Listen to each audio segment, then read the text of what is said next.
السلام علیکم ناظرین، آج ہم جانیں گے واقعہ کربلا کے متعلق۔ ہم سب جانتے ہیں حضرت حسین رضی اللہ تعالیٰ عنہ کے متعلق کہ وہ کون تھے، ان کا مرتبہ کیا تھا، ان کا سٹیٹس کیا تھا۔ وہ کوئی ایک عام پرسنالٹی نہیں تھے، میرے آقا مدینے والے مصطفیٰ صلی اللہ علیہ وسلم کے نور نظر تھے۔ آقا انہیں چھوما کرتے تھے، انہیں سونگھا کرتے تھے، انہیں جنت کے دو ستون حسن اور حسین رضی اللہ عنہ کو جنت کے دو ستون کہا کرتے تھے۔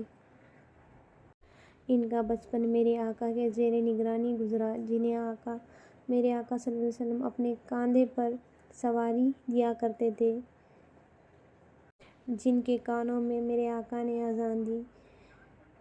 حضرت امام حسین رضی اللہ تعالیٰ عنہ میرے پیارے آقا نبی کریم صلی اللہ علیہ وسلم کے نواسے، حضرت علی رضی اللہ تعالیٰ عنہ کے بیٹے اور بی فاطمۃ الزہرا بتول کے بیٹے ہیں۔ جنگ کربلا انسانی تاریخ کا ایک بہت اہم واقعہ ہے۔ یہ نہ صرف ایک جنگ ہے بلکہ زندگی کے تمام پہلوؤں کے لیے رہنمائی بھی ہے۔ اس جنگ کی بنیاد حضرت مصطفیٰ صلی اللہ علیہ وسلم کے وفات کے بعد رکھی گئی تھی۔ امام علی خلیفہ بن گئے تھے، کچھ بد کردار لوگوں کو پسند نہیں آیا، اتنی لڑائیاں ہوئی، علی شہید ہو گئے۔ پھر حضرت امام حسن بن علی 6 ماہ خلیفہ رہے، وہ بھی ان کے بعد شہید ہو گئے۔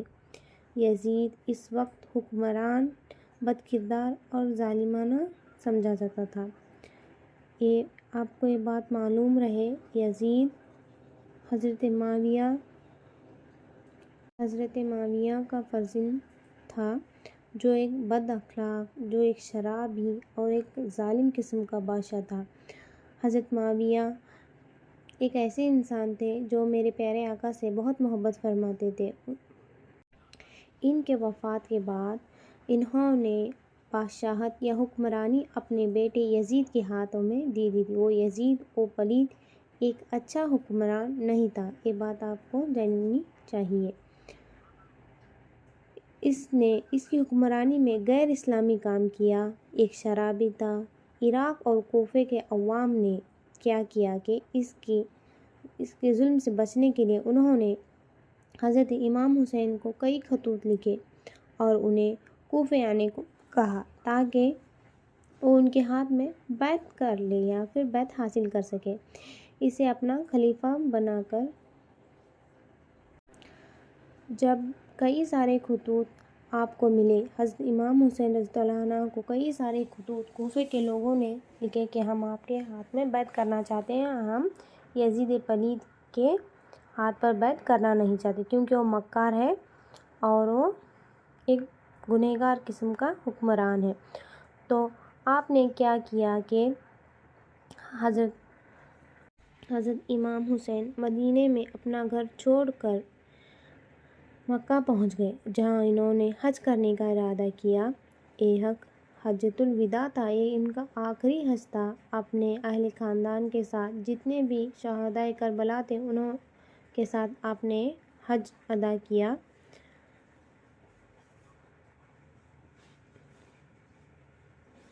لیکن آپ کو معلوم ہوا کہ دشمن حاجیوں کے بیس میں آ سکتے ہیں۔ حسین رضی اللہ عنہ کعبے جیسے مقدس مقام پر خون بہانا نہیں چاہتے تھے۔ تب امام حسین نے حج کا ارادہ بدلا اور کوفہ شہر کی طرف بڑھے۔ راستے میں دشمنوں کی ایک فوج نے انہیں گھیر لیا اور انہیں کربلا لائے، وہ زمین جس پر امام حسین نے کربلا میں اپنا خیمہ لگایا تھا۔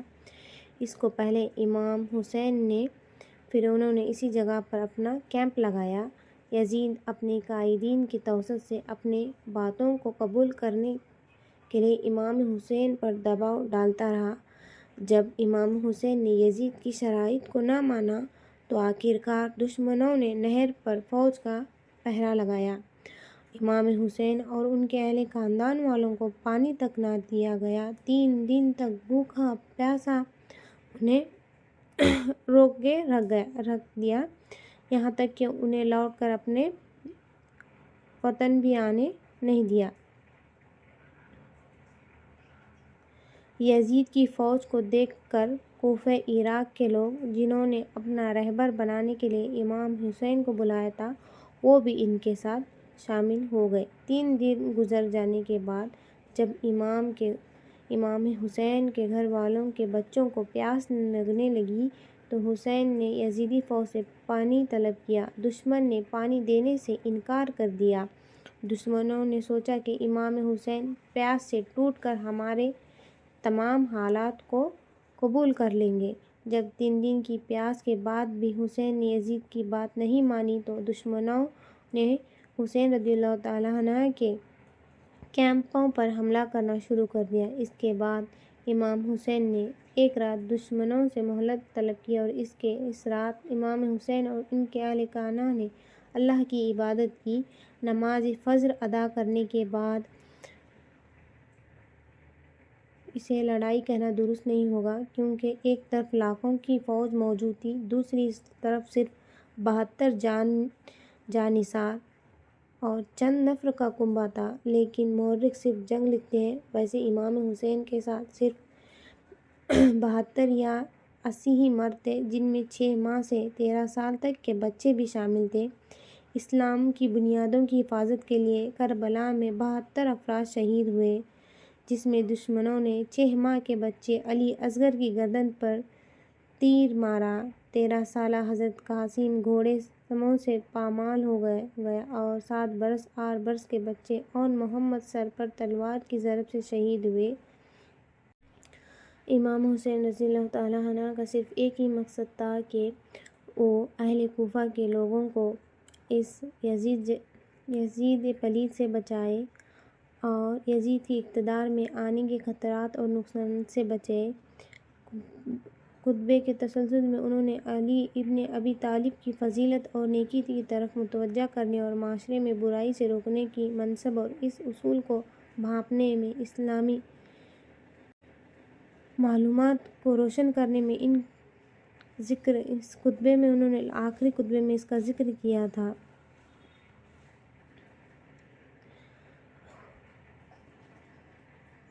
واقعہ کربلا میں حسین بن علی کے ساتھیوں اور کنبے کے قتل کے بعد عمر بن سعد نے حکم دیا کہ ان کے سر کاٹ دیے جائیں۔ اس کے بعد اس نے قبیلوں میں سر تقسیم کر دیے تاکہ وہ ابن زیاد کے قریب ہو جائیں۔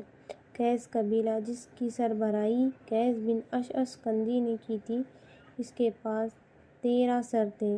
ہوزن قبیلے کی سربراہی شمر بن ذی الجوشن نے کی، جس کے پاس 12 سر تھے۔ بنی تمیم کے پاس 17 سر اور بنی اسد کے پاس 16 سر اور کوفے میں داخل ہوئے تھے اور کل 71 کٹے سر تھے۔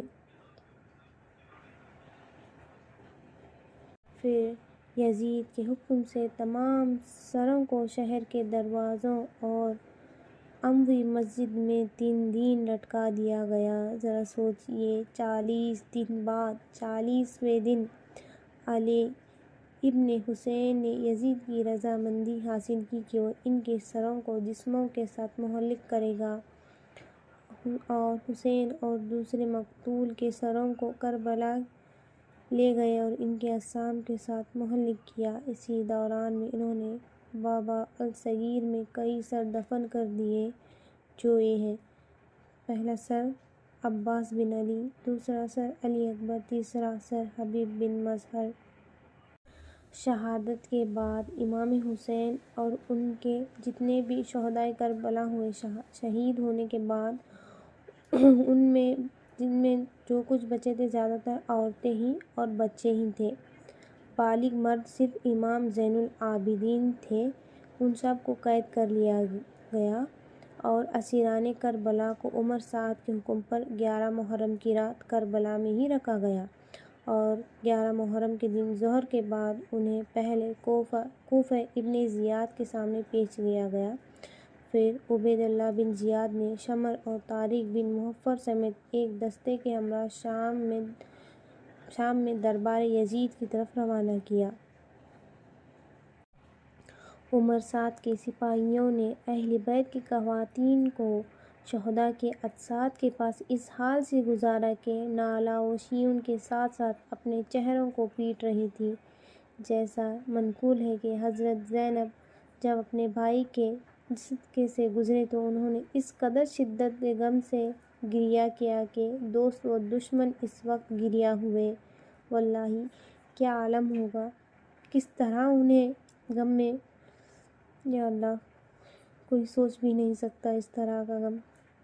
مروی ہے کہ حضرت زینب نے امام حسین کے جسد اطہر کے پاس سے گزرتے ہوئے یہ جملہ کہے تھے۔ اس کا ترجمہ ہے کہ یا محمد، او محمد، آسمان کے فرشتے تم پر درود و سلام بھیجتے ہیں، لیکن یہ حسین دست میں ہے جس کا بدن خون میں اور اس کے اعضائے بدن جدا ہیں۔ اے محمد، آپ کی بیٹیاں اسیر ہیں اور ان کی مقتول ذریت کو ہوا چھو رہی ہے۔ راوی کہتے ہیں کہ خدا کی قسم یہ نالہ و شنود سن کر دوست و دشمن نے گریہ کیا۔ جب آل محمد اور شہدائے کربلا کے سروں کو کوفہ کے شہر میں پھیلانے کے بعد جب ابن زیاد دربار میں پہنچا تو عوام کو دربار میں داخل ہونے کی اجازت دی اور امام حسین کے سر کو اس کے سامنے رکھا گیا اور بہر اسیر خواتین اور امام حسین کے بچوں کو دربار میں لایا گیا۔ جناب زینب حقیر لباس میں ملبوس خواتین اور کنیزوں کے حصار میں تھی اور ناشناختہ طور پر دربار میں آئی اور کسی کونے میں بیٹھ گئی۔